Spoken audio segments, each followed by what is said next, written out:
Oh, hi. Didn't see you there. I'm Scott Donovan. Correction, I'm the Scott Donovan. But you already knew that. Oh, sorry. 1 second. What? Don't ever call me again! Sorry, my mom. So where was I? Oh, yes. Hi, I'm Scott Donovan. I'm kind of a local legend around these parts. People around here know me from the theater department. See, I've been in many plays around these parts, such as Into the Woods as Cinderella's father. I've been Dave in Almost Maine. But most importantly, I've been the Beast Double in Beauty and the Beast. See, I was just so wonderful in The Beauty and the Beast. Everyone just wants to know more about me, so I decided I'm going to make a movie about myself and have my co-stars, lesser stars, my bad, star in it, you know? Have them have some, like, little limelight. Have them talk about me some more. Because I know that's what you want.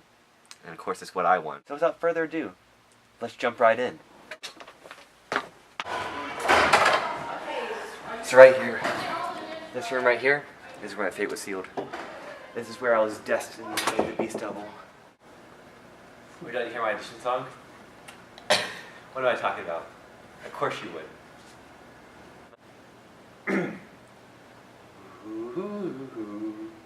Okay. If you're happy, you know it, clap your hands. If you're happy, you know it, clap your hands. If you're happy and you know it, and your face will surely show it. If you're happy and you know it, clap your hands. You're welcome. I know you want to hear more, but there's no time, and copyright laws prevent that. So let's just continue on.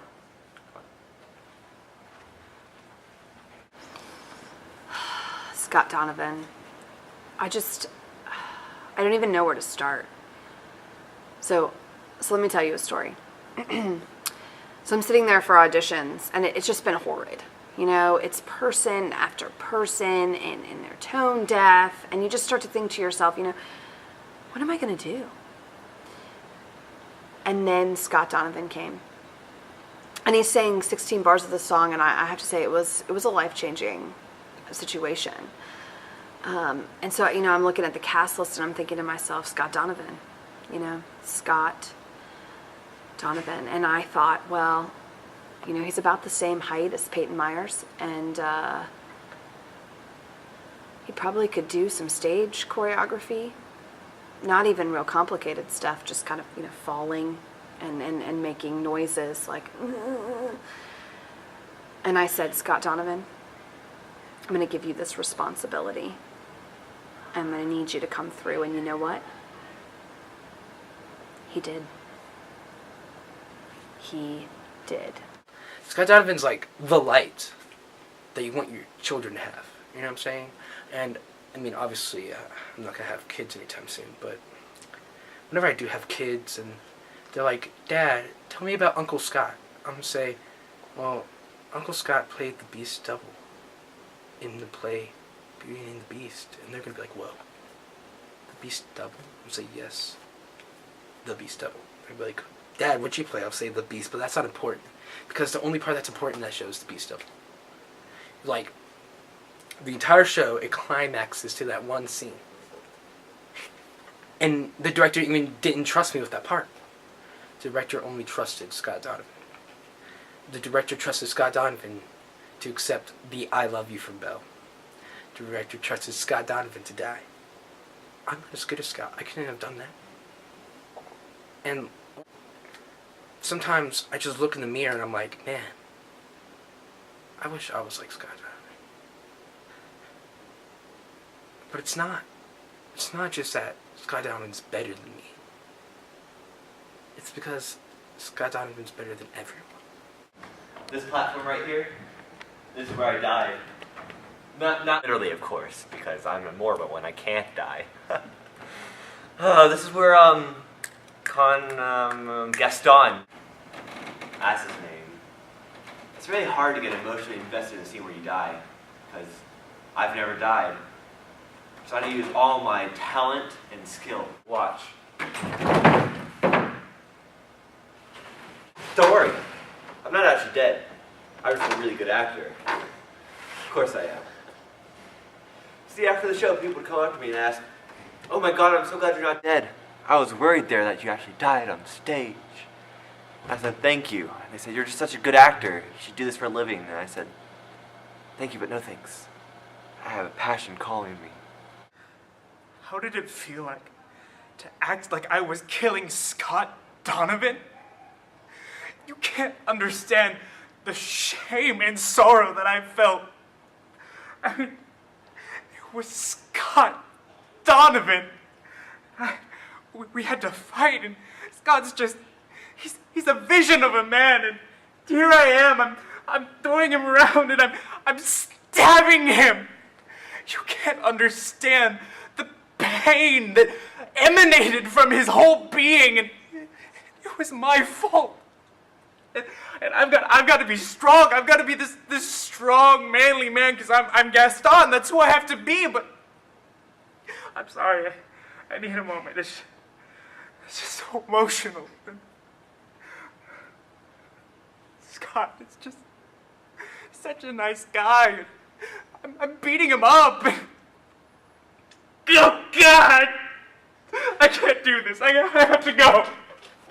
Yeah, I got to sing to Scott when he was dying in my lap as the Beast Double, and to be honest, with anyone else, it would have been so awkward because you're in such close proximity. It's a very intimate song to sing to someone. It's awkward.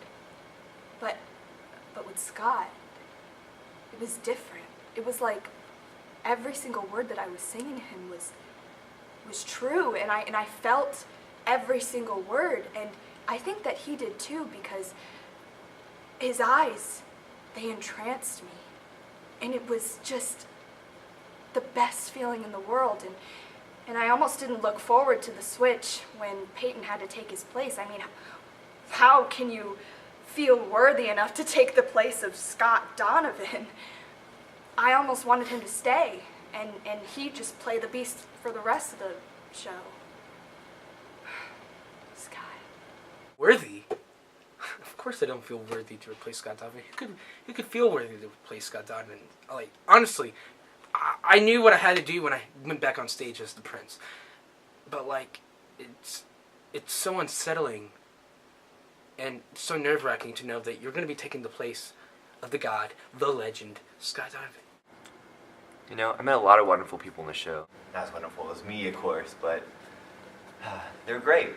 Great, fantastic. You know, it's always a wonderful experience to show how much better you are than people. Thank you to Scott Donovan for making me feel like maybe I was important enough to almost finish a Tony Award video. That means something as a teacher, to know that you're almost enough. So I want to say thank you for that, because it really meant something to me. If you've never seen Scott Donovan play air saxophone, I pity you. I mean, like, when Careless Whisper comes on, for the rest of my life, seriously, I'm gonna think, Scott Donovan. It's gonna be like a light bulb in my brain, but shaped like Scott's head, and it's just gonna light up, and I'm gonna be like, Scott Donovan. Because I love Scott Donovan. Everybody in their right mind loves Scott Donovan, you know? Scott is a really great person to work with. He's very kind, very understandable. Whenever we were messing with makeup, he was always there to help. He's a really great person. And I'm lucky to have worked with him. I looked forward to when he died so that I could kiss him. Oh, that was a little too much, maybe.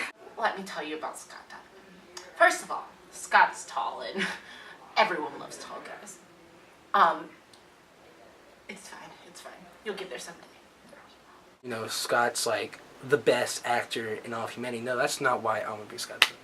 The reason I want to be Scott Donovan is because there's only one Scott Donovan. And he, for some reason, has blessed my unworthy life with his presence. Welcome to the end. The finale. The fin. End all, be all of cinematography. There has never been a film as fine as this one, and there never will be.